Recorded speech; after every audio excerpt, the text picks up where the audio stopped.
Hier haben wir ein Telefon aus der Hartec-Reihe, das UC924. Schauen wir mal, was sich in der Box befindet.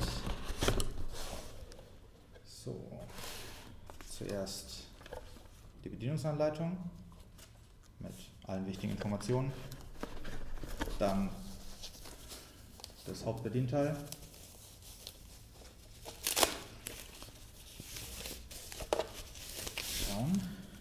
ja, hier mit Tasten, Bildschirm, Ablage für den Telefonhörer,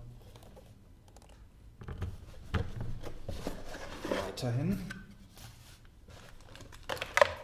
das Kabel für den Telefonhörer und natürlich der Telefonhörer selbst.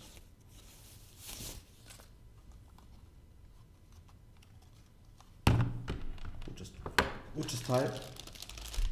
Dann ein Netzwerkkabel und natürlich die Stütze zum Aufstellen.